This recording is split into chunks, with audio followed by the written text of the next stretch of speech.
So you never celebrated your birthday while you were still living at home. But I'm just wondering, what was it like on those days? You wake up, it's should be your 10th birthday, and what?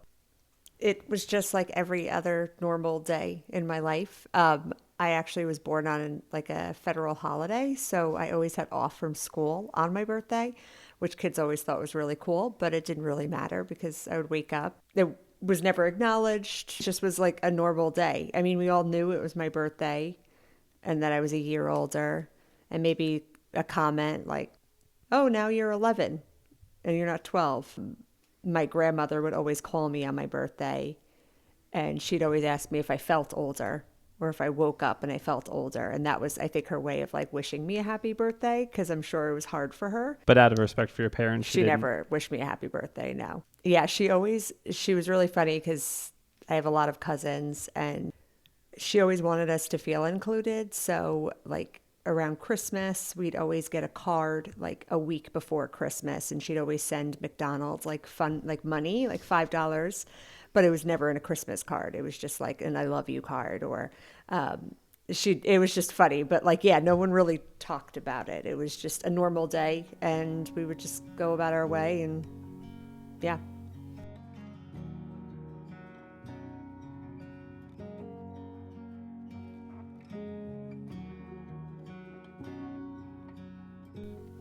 Welcome back to our podcast, Just Wondering, Growing Up and Leaving the Jehovah's Witnesses.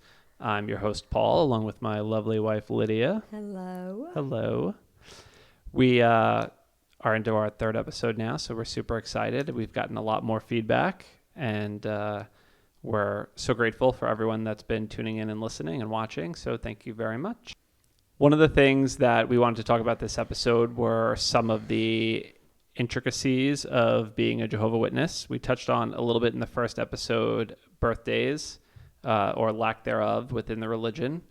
So we kind of wanted to circle back on that in a little bit of a longer form. So I think one of the things most people are curious about is you grew up never celebrating birthdays or holidays, which for most people is pretty wild.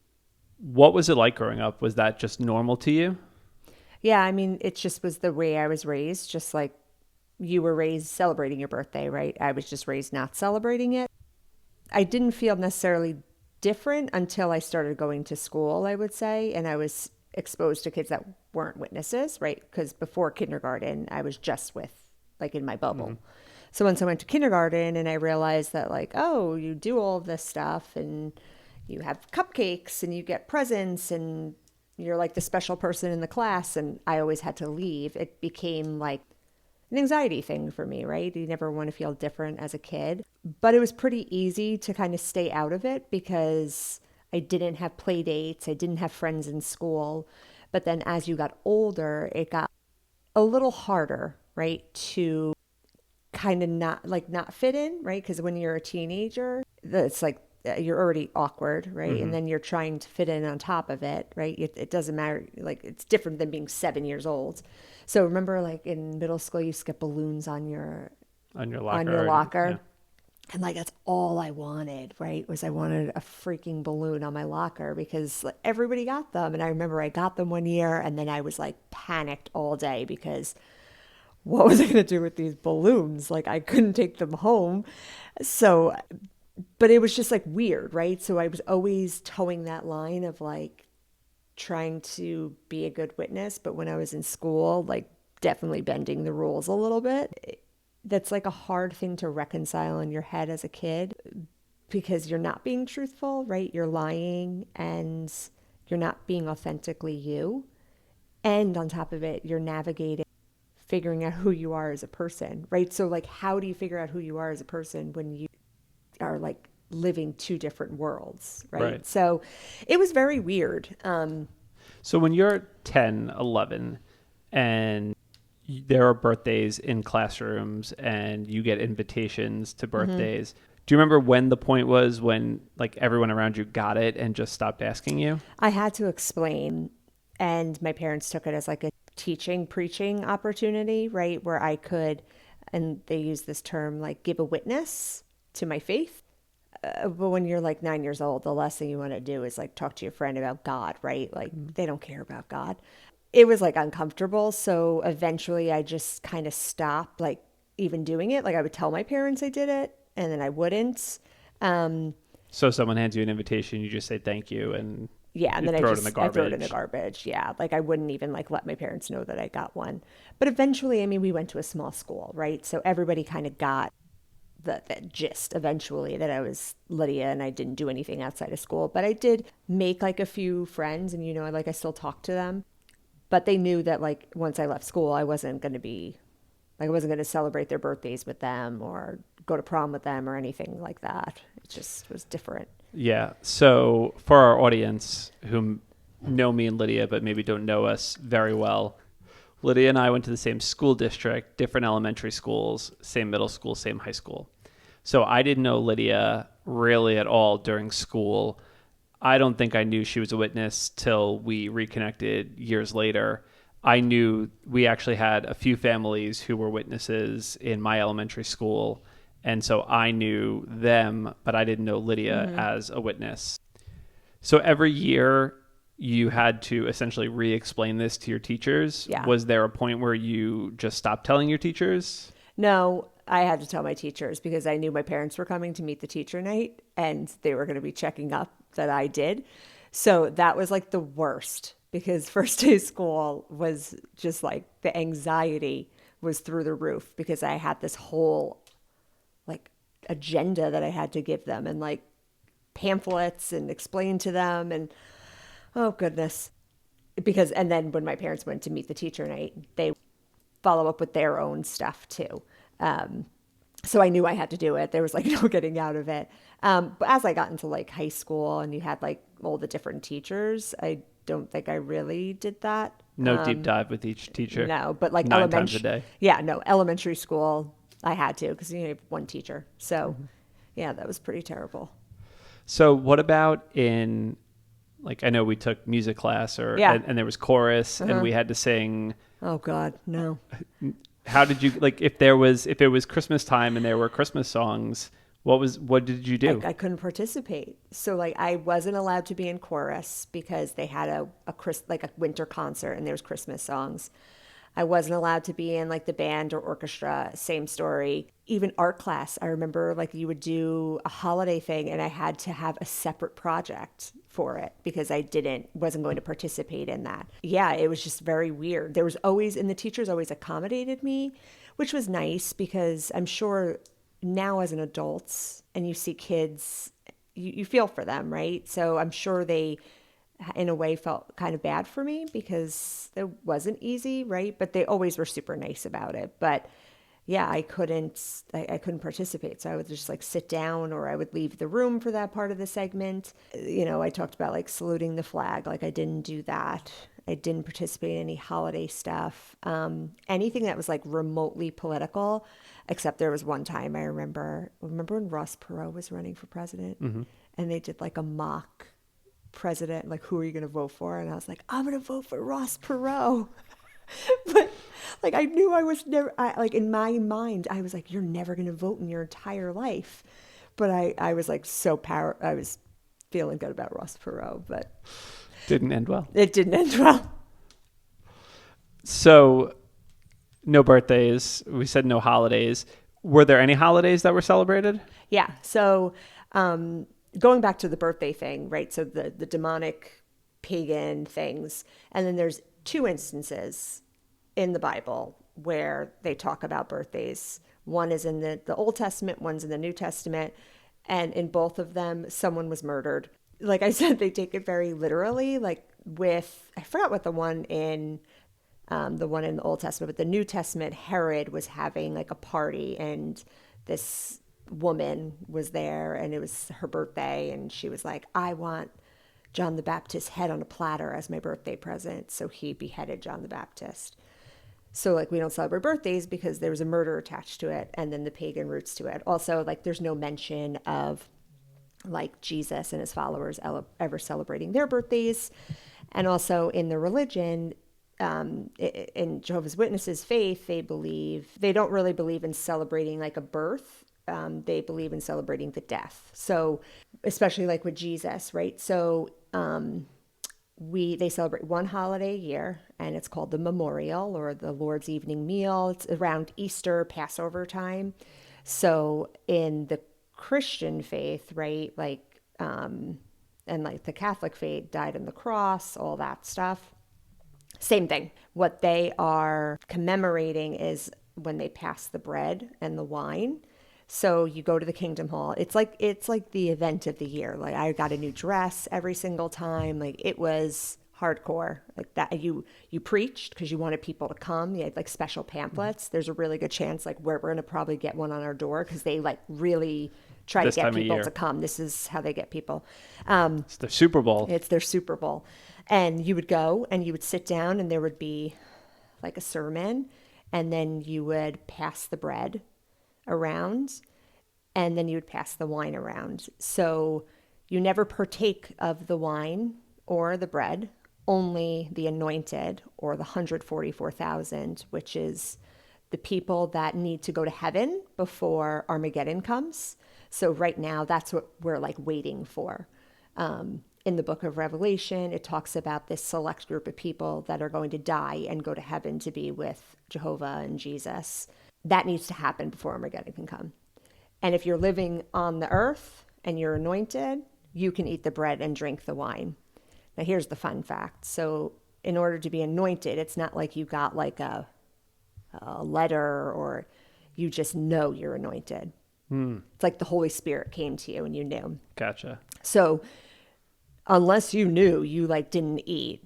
That did not stop my sister one year from eating it. And I thought my mother was going to lose it. She just like, I saw her and it was like slow motion. Because this is like a serious night. Yeah. You don't mess around. And she just took a bite. And it was probably one of the funniest. It was horrifying. I thought like the ceiling was going to like come down. But she got in so much trouble for that. But yeah, that's the only thing they celebrate is the Lord's evening meal. So, I have to ask. So she takes a bite. Yeah, she ate it. She ate it. Your parents saw it. Yeah. Did like other people see it? I'm not sure. She got beat though. Like, I mean, so I think I talked to you about this. Like, punishment is a very big thing, and I don't know if it's might have changed, but like, whippings and like beatings they occurred. Like, I was very scared of my dad. Mm-hmm. He never like he wasn't abusive, but like I got spanked. That was not uncommon in my house.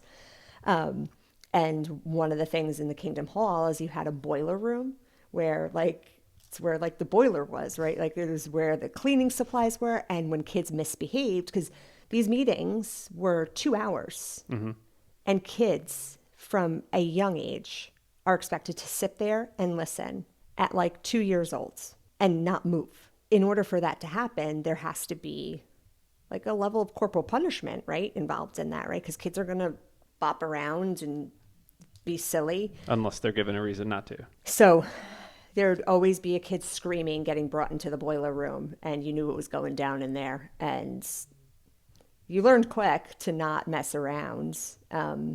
So kids are often very good at the meetings because they're scared, right? Mm-hmm. That's kind of the underlying tone of all of that. But I kind of went off on a tangent there. But just a little bit. Yeah, Sarah ate it, and she was not anointed. Well, I mean, I guess we don't really know. She could be. She could be. But yeah. But that's the one holiday they celebrate. Okay, so no other holidays. Christmas break during school. You wake up on December 25th. I mean, what's that like?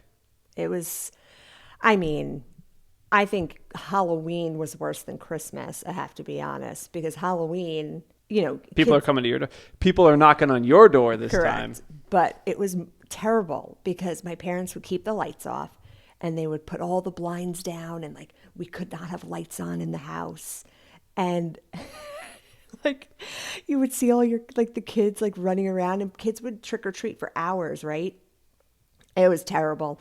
But then Christmas, yeah, same thing. Like it just was any other day. I always felt bad because the older I got, you know, people would give you Christmas presents in school.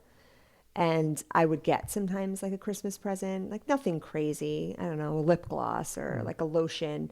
And I always felt bad because I had nothing to give them in return because one, I didn't have like money to like buy stuff, and also like we didn't celebrate, so I had no reason to like have anything for them. But the one thing that was like always stuck out to me, there wasn't like any tolerance towards other faiths, right? We're Catholic loosely, but I would never be like, oh, Judaism or being Muslim or, anything. I'm not like, oh, right? I was always taught that like other religions were false religions.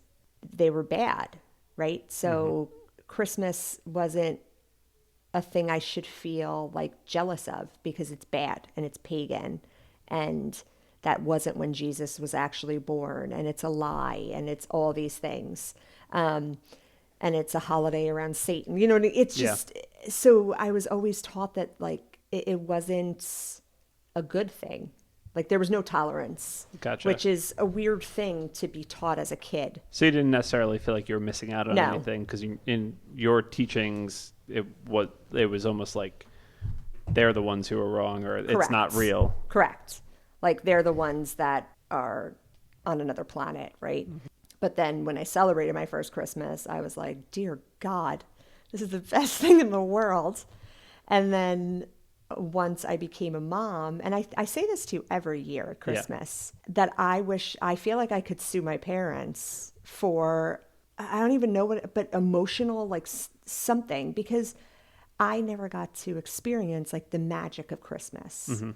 I am the magic of Christmas now, but like I never got to know what it feels like to like go to bed and like wait for Santa to come, or the Easter Bunny, or any of that stuff. Like it just, I was never allowed to be that carefree and to have that piece of my childhood. And no matter how much life experiences I have, that is one thing that I can never get, right? You can't ever get that back. I can't ever get that back. I will never know what that feels like. Yeah. I'll never know what it feels like to be 8 years old celebrating your birthday with your friends, right? So that is like a little sad to me.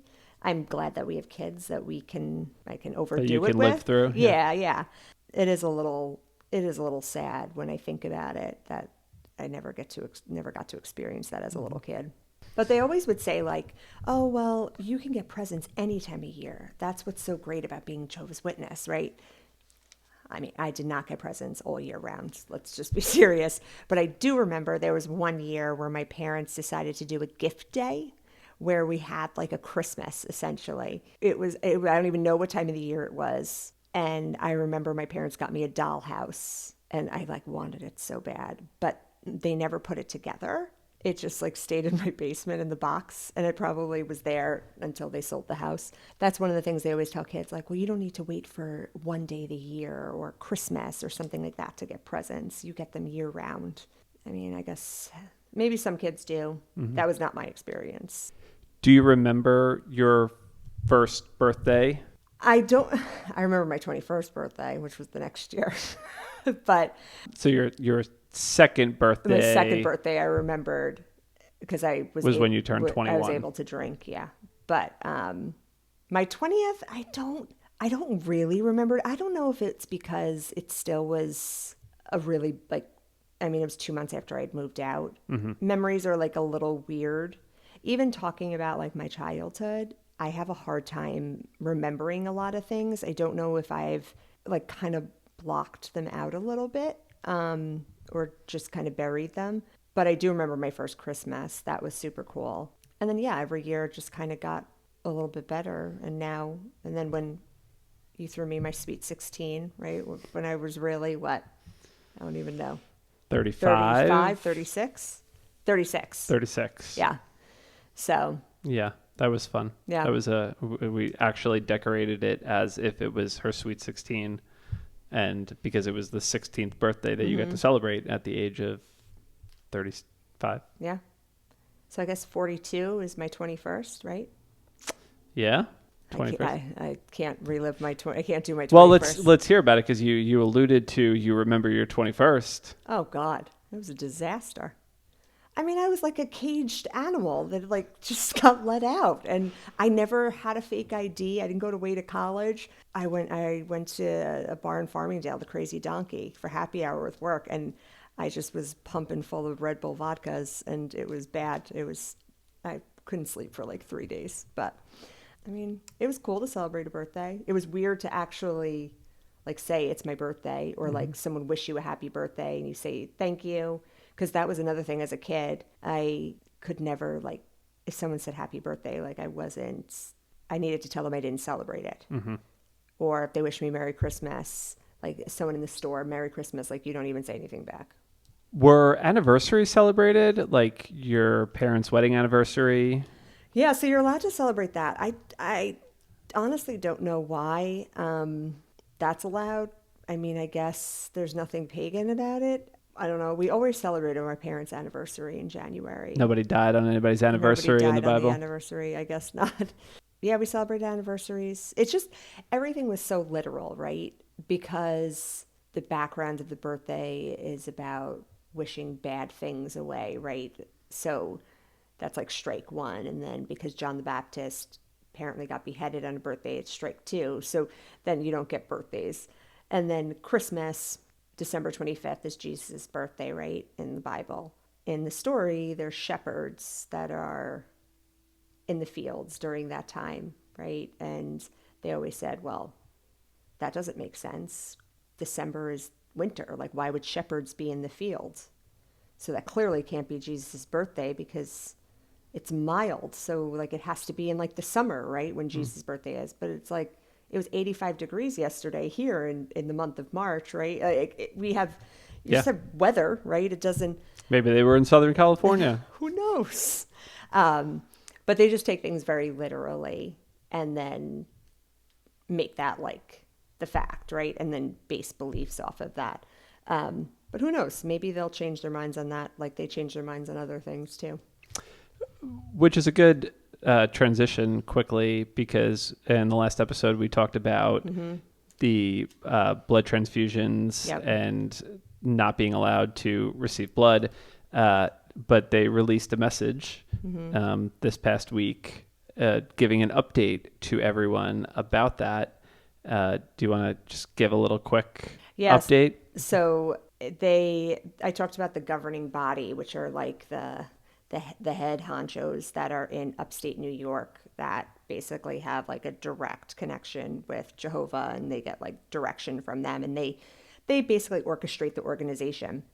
And what they say is, after, thoughtful prayer and consideration, that's like their tagline, we now have additional information about Jehovah's Witnesses' stance on blood. And this can all be found on like their website, jw.org. It's a video. It's super weird of this guy sitting there and just talking. And basically, you still can't accept other people's blood, but you can accept your own blood. So I could go and give my blood and store it in a blood bank for, God forbid, if I like needed it at some point. And it's funny because I remember growing up and being like, oh, well, this more information has come to light and now we're able to do this or do that. And I'd be like, oh my God, that's so cool. And I could hear like my brothers, for example, being like, that's so amazing that we now have this opportunity. But if you like critically think about it, I have so many questions. One, like blood just doesn't last forever. Like you can't just, so are you just going to like continue to donate your blood and like the hopes of, God forbid, you need it? Two, like what if you're halfway around the world and have a terrible car accident or need blood, and your blood's in the United States of America? Like how's it getting there? Three, like storing blood is very expensive. Like it's not like there's not endless blood banks that are like, oh yeah, just hold my blood if I need it, just in case. It costs like a lot of money. So like it's not really feasible. Like I don't really understand it. So it doesn't make sense. Yeah, I watched the video. You had sent it to me, and it was, again, fitting timing considering what we had just talked about on the previous episode. One of the things I found interesting was he talked about the change, right? They thought about it, they prayed on it, and this was the avenue that they were going to go down now, that individuals can donate blood, store their own blood, and use it for their own purposes at a later date if they chose. But he strongly emphasized that it's up to each individual person. And I got to be honest, it almost felt as though he was telling them that they could do it, but it still felt like they were going to be judged if they did it. Like, you can do this now. It's up to each individual person, and they have to make that decision for themselves. Did you get that same vibe? Is that Yeah. So consistent? one of the things that you always are taught is like a conscience matter. Like, how do you feel like it would affect your relationship with Jehovah? For example, drinking. It's not like you're not excessive drinking is not like is not condoned in the religion. But like if you want to drink, it's up to you. It's your conscience where you can go with that, right? What is excessive drinking? Is it a bottle of wine on a Saturday, or is it 3 bottles of wine on a Saturday? I don't know. Like, that's only for you to take up with Jehovah. So there's a lot of like ambiguity there. They say, well, it's up to the individual, right? And that's the free will that you have, but it's not actually free will. There's like messages in between the lines there, right? They just come out with like bizarre things now that I'm worldly, right? And I'm not in it. Like, I had talked about how we used to go preaching and modesty was a very big thing. I would wear long skirts. I would cover my shoulders. Like, you didn't want to be a stumbling block upon others. And when you say a stumbling block, it would be upon men in the congregation, right? So me as a 12, 13-year-old girl developing into my body, I didn't want to show it in a way that would be a stumbling block for a grown man. Okay, but whatever. Now women are allowed to wear pants, and that was like a huge thing. I think it was like last year. So now women could preach in pants, which I can hear people being like, this is so cool, right? You can wear slacks now. And I'm thinking like, wow, that's like real women's rights. Like, or men can wear beards now. Like, you couldn't have facial hair. You could have a mustache, but now you can have like a well-kept beard. And I don't know, like, I'm out of it for so long and I have zero connection to it. So I don't know, like, how it's received. To me, it's like almost like crumbs, like giving them a little bit to make them feel like you have some free will. Or like they recently added about secular education, like going to college is cool now. It's great. And you know what? And I said that in the first episode, college was what changed me. So if you have more kids that are born into it and they're able to go to college and able to be taught like how to use their own brain and critically think, and maybe this will be good for them. Maybe this will help them maybe break free of some of the indoctrination that they have in their heads. Was there any specific theory behind not needing to be educated? Was it just because you were devoting your life to Jehovah so you didn't need it? Or do you think that there was a certain extent where if you're not exposed to other teachings or education that you might not critically think and be more apt to follow their teachings without questioning it? I think it's a control thing. I think I call it a religion. The word cult is a very strong word for me. And sometimes when I'm very upset about it or I've been very like triggered by something, I will call it that. It does have, if it's, if it walks like a duck and talks like a duck, it has characteristics of it, right? Now, are they drinking Kool-Aid and wearing white gowns and like going up to Halley's Comet? Like, no, right? That doesn't happen.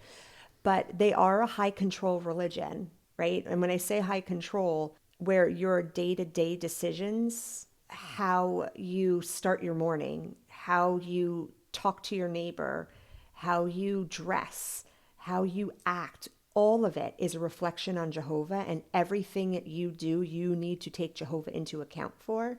That's a controlling religion. So schooling, right? Your goal was to go and be a full-time pioneer, and a full-time pioneer was 60 to 90 hours a month. You cannot work full-time and be preaching 60 to 90 hours a month, right? There's, what is that? 25 hours a week, roughly? Yeah. And work full-time? How? Like, that's not possible. And I think part of it is this Armageddon is something that is taught to you from a very young age. Like, I had a book of Bible stories And it was a picture book for kids, and it basically went through the entire book. And I remember when you got to the end, scared the crap out of me. There was this three-headed lion tiger thing that had like false religion all around it, and it had this harlot on top of it, and the buildings were falling, and there was fire, and there was, those were the images that were ingrained in my brain. I was always told, like, that is just around the corner. Mm-hmm. A day, like 100 years in a human life compared to the existence of Jehovah is so minuscule, right? So that's how they would like say, well, yeah, it's right around the corner and it may feel like an eternity to you, but to Jehovah, that's a blink in the eye. So you need to be on your watch because Armageddon can come tomorrow. And you need to be the best witness that you can be, preaching and saving people. So who has time for school? That's not, and if we're all going to go to Armageddon and go into the paradise, why do you need to have doctors and lawyers and accountants and all that stuff? Just get a job to make some money and Jehovah will provide. I mean, that was my family's mantra my entire life. My father didn't really have like a solid career. My mom either. He was a carpenter. He was a carpenter just like like Jesus. But his work was very up and down, and he had 5 kids. So that's not cheap. Were most witness families, did they have a lot of kids? Was that a staple, or that was not really? No, I don't know what my parents were thinking, to be honest. I know because in some religions, like big families are a thing. No, it wasn't like that. They just had a lot of kids. Looking back, I don't really understand it. And we were so close in age, all of us. But I would say like average size, we were one of the larger families. Okay. Yeah, for sure. So I have to ask, you mentioned like Armageddon. And so when you're a child or as you're growing older and these things are happening in the world, because obviously, like we live in scary times, you were out by the time the pandemic hit, but we were both living in New York. We were seniors in high school when 9/11 happened. Is there any conversation about that as, hey, this is another example of Armageddon? Like, were there any conversations about that? Yeah. So I remember going home from school and my parents literally thought Armageddon was coming. No joke. Like my dad believed that it was happening. Like this was going down because we couldn't contact each other. Like cell phones were all down, right? Because the towers. And I remember coming home and he was like, kids, it's happening. Like, this is it. And I remember being like, holy crap. Because I was already... And I mean, it was a scary time. I wasn't a witness, and it was a scary time, and in the back of my head, I'm like, I'm cooked. I'm going down. Like, if this is Armageddon, like, I was like, being kind of iffy in high school. That was right before you ended up leaving. I mean, it was a year before you ended up leaving. Yeah.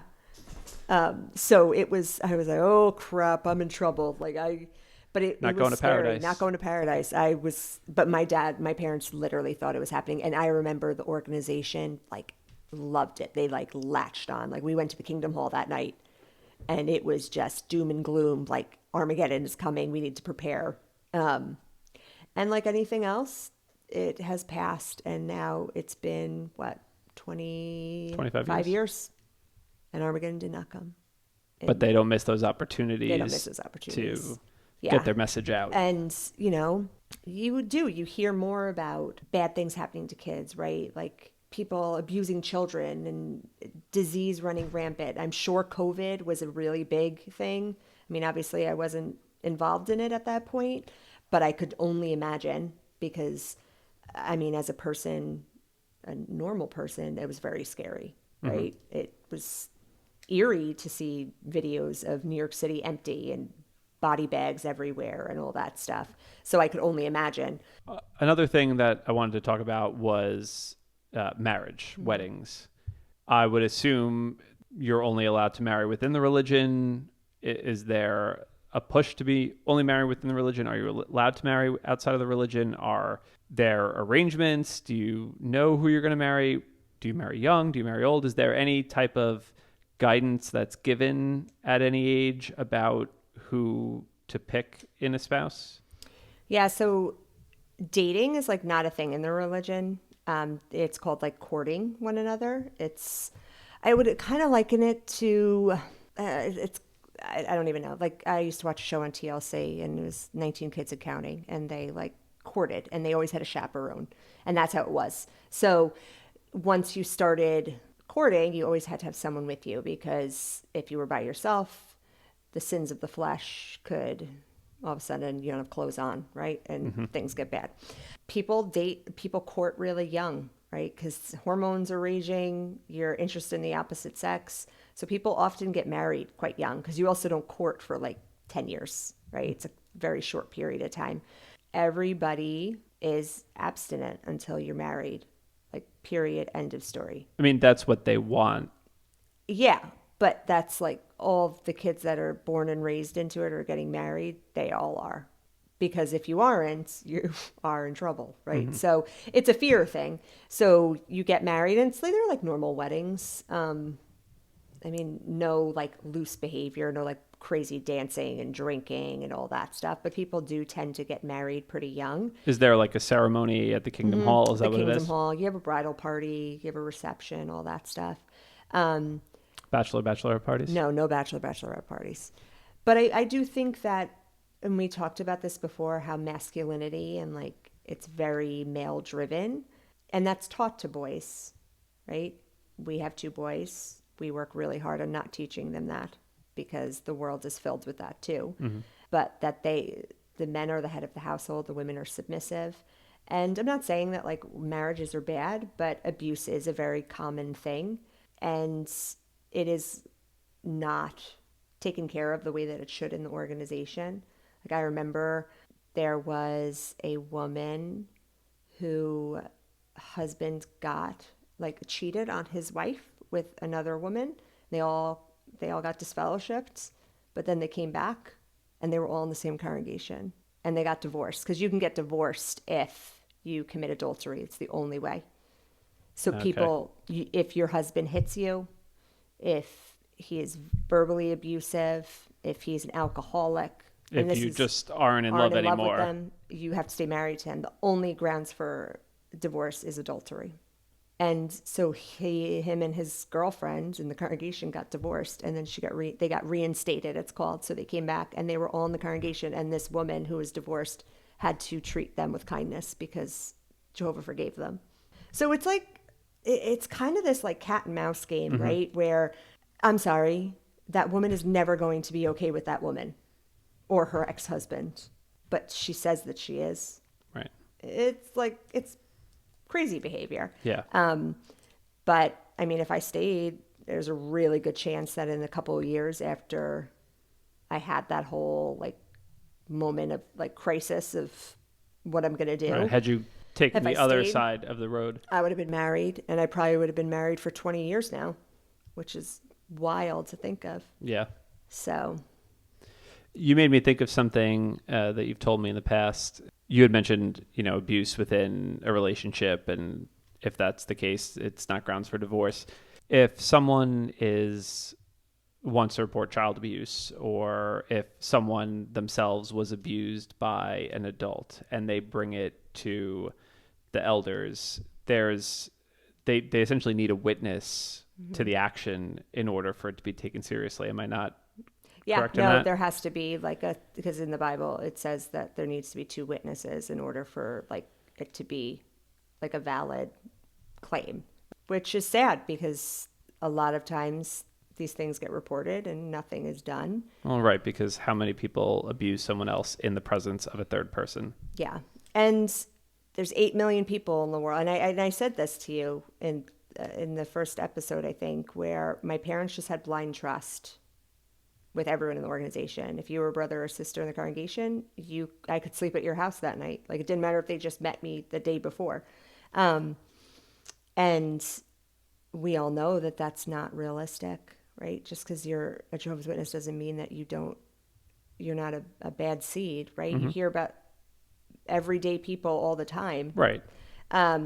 So a lot of times, and things get reported, and the elders handle it internally. They don't go to the authorities. They move people around in congregations. It's a really, it's a really, in my mind, a pretty dangerous place to be. And if I had children, there's no way. There's no way. Yeah, I mean, I think obviously you left, so to even put yourself in those shoes now, you know you wouldn't be in Yeah, there. it's just crazy. But there are people who still adhere to that, trusting everyone, and it is what it is. But And it's sad, right? Like my story, I guess you could call, was pretty trauma filled. Nothing happened to me, right? Like I was never, thankfully, I was like never abused. I never experienced that. But I do know people that were. And that's really sad to deal with the trauma that I've felt, right? Like the undoing mentally, physically, emotionally, spiritually of coming out of that and having to deal with all of that as well. And I think that's one of the reasons why I did start talking about this, because I think that like people deserve, like light deserves to be shown on like stuff like this, right? It's people who aren't in the religion don't know. yeah. And you've had experience. I mean, like you said, you've had 20 years in and you've had 20 years out, and you've done a lot of work on yourself in those 20 years. And if you're able to share some stories, then perhaps someone who is right where you were when you were 19, and maybe they hear this and maybe it helps them over the hump of leaving.